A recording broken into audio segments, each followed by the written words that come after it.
Well, what's up, guys? It's iWinning, back with another video. In today's video, I'm going to be showing you guys an update to our 3-4 bear Blitz. It's going to be out of, we covered it in a video before. It's got to be pinch my go. I'm showing you guys how to generate a little bit more aggressive pressure. So all you have to do, outside of what we already were doing, is just blitz the linebacker. Blitz all linebackers and press twice. What that's going to do is going to bring the other linebacker into the gap. So we're going to be sending 7 versus either 5, 6, or 7 blockers, and we're going to generate pressure.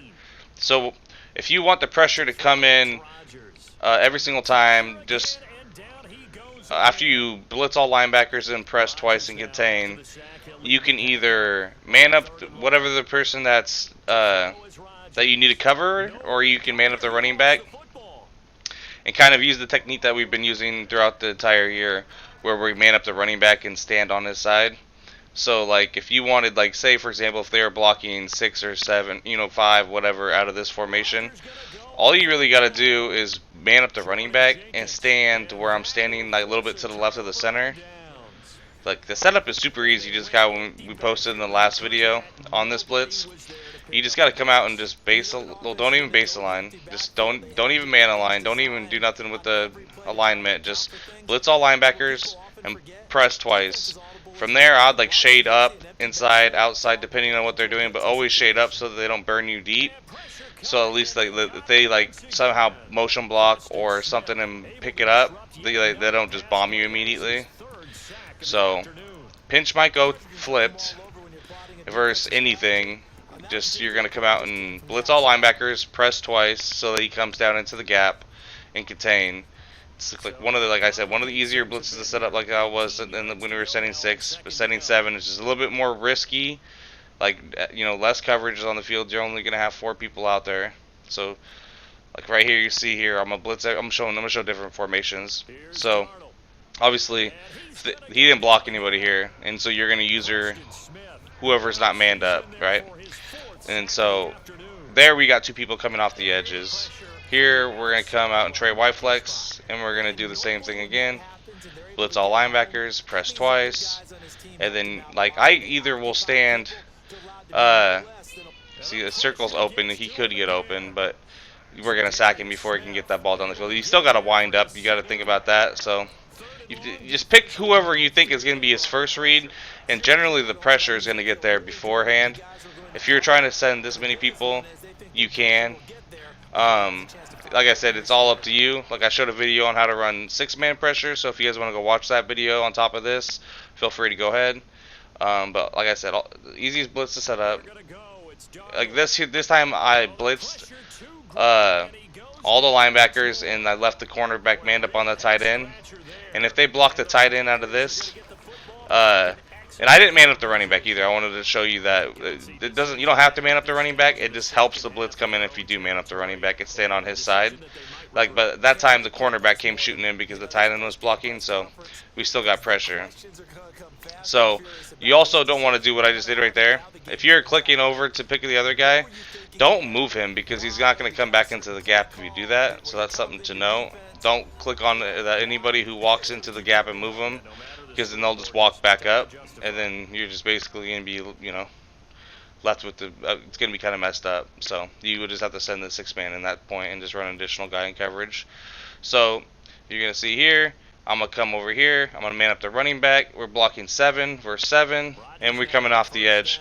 And we actually had 2 people free, and obviously we're going to get a fumble. But if you have big hitters on the edges, they're generally going to get a good hit on the quarterback, and if it's like Vic or Kurt Warner, I feel fairly confident that they're going to put the rock on the ground once in a while.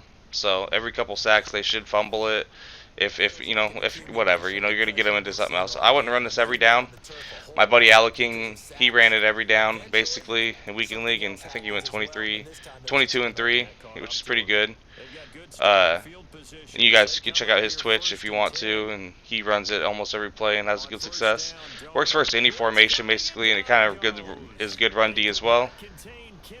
Basically, this forces your opponent to make a really quick read, or like have to put like a man beater out there with blocking like more than 7. They're gonna have to like block 7 and like slide right to pick it up, or they're gonna have to motion block someone and just pray that that doesn't come. But if you're blitzing 7 versus 7, like I said, I feel fairly confident that it's gonna come in. As I've been showing, just different formations, it's gonna come even if they block. So now, if you guys made it this far in the video, I appreciate if you guys did take the time to subscribe. Give me a thumbs up on this video, and comment below if you want to interact with me. So come out, like here I'm going to be showing you guys bunch. I think for the rest of the video, we're going to block 6 or 7, 5. I already know it's coming in, so I'm not going to send 5. But blitz all linebackers and press twice. He's going to come in the gap. And see here, I'm going to show you guys. If you man up the running back and stand where I'm standing, we're going to get 2 people off the edge. The running back's going to walk up to me every time, and we're going to get that type of pressure, which is really good. So we're going to keep running it a few more times so you guys can see it's like really consistent. Obviously, it's a little bit different than 3-4 odd, but people just love that 3-4 odd. I don't really like the 3-4 odd blitz 7 or 6 like that much. I prefer this.